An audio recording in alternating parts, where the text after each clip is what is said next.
In this video, I want to show you how you can use Samsung data migration software to clone your SSD or your hard disk to a new Samsung SSD.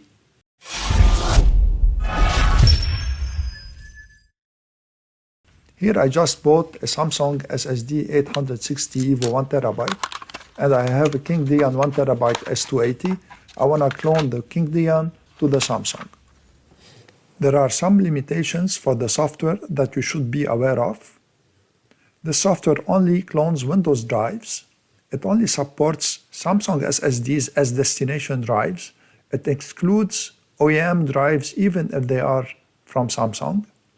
When the source disk has 2 or more drives like C, D, E, F, it will only copy 3. So if you have G, E, it will not copy them. The OEM recovery partition will not be cloned. So if you have a Dell, HP, any other manufacturer OEM recovery partition, it will not be cloned. But if you installed Windows afterwards, the Windows recovery partition will be cloned. Encrypted disks also should be decrypted before cloning. So now, in my case, I am okay with all these limitations because I don't have any of them. So I'm gonna start the cloning now and I'll show you how to do it. First, you need to connect your Samsung SSD to the desktop or to your laptop with a SATA to USB cable and preferably on a 3.0 port. And then open your web browser. Go to the Samsung official site, which is samsung.com semiconductor mini site SSD download/tools and press enter. And here you have the software that are from Samsung. I don't want the Magician now. I want the data migration. So click on the plus sign here. And then this is the first one, data migration software. Click on download. And the download starts. When the download finishes, we need to install the software. So I'm going to go to the downloads folder. Click on the 3 dots here, show in folder. And this is it. Let me minimize the browser. So this is Samsung Data Migration Setup. I'm going to double click on it. And I'm going to choose yes to install it. And here you can choose your language. I'm going to keep it on English for me.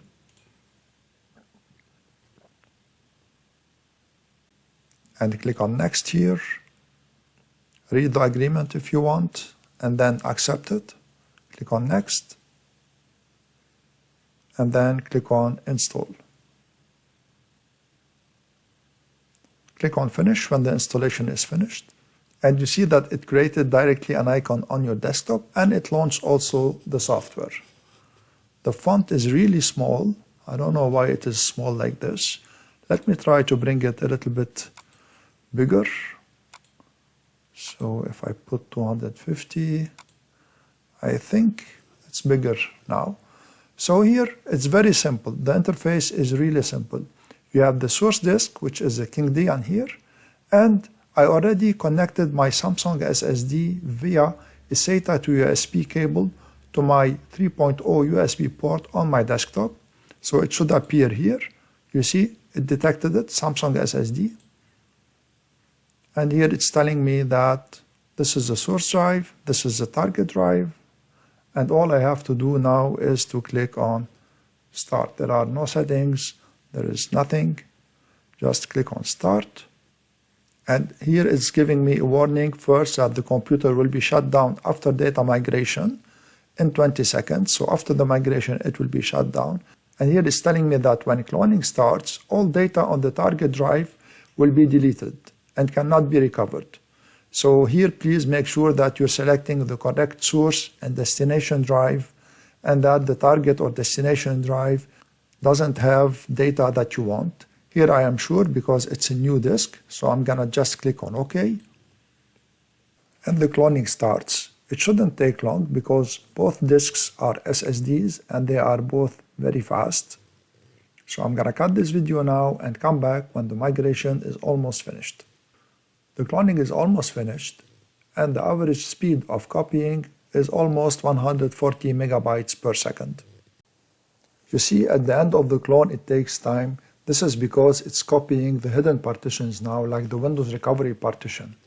When the cloning finishes, the computer will shut down in 20 seconds. After the computer shuts down, you can, of course, swap the disks if you want, but if you want to keep both disks, unplug the Samsung from the USB and restart the computer, because the signature of the disks was copied and there will be collision in Windows and it will not be able to put both disks online. So I'm gonna show you how to fix this, and then you can install both disks in your computer so that both disks will work at the same time. So here I restarted the computer and I plugged back in the Samsung SSD. I'm gonna launch Disk Manager now, so just type Disk Manager in the search box and hit enter. And as you see, the Samsung SSD is offline because of the collision I explained to you earlier. So all you have to do now is right click on it and just click online. This will force a new signature to be written to the disk. And now both disks are online. Even though it says King Dion, it's the Samsung. It says King Dion simply because it copied the volume name also from the King Dion. Now you can turn off your computer and install the Samsung and put it as a primary disk so that the computer will start from it. And you can delete the partitions on the other drive after you make sure that everything is starting correctly and use it however you want.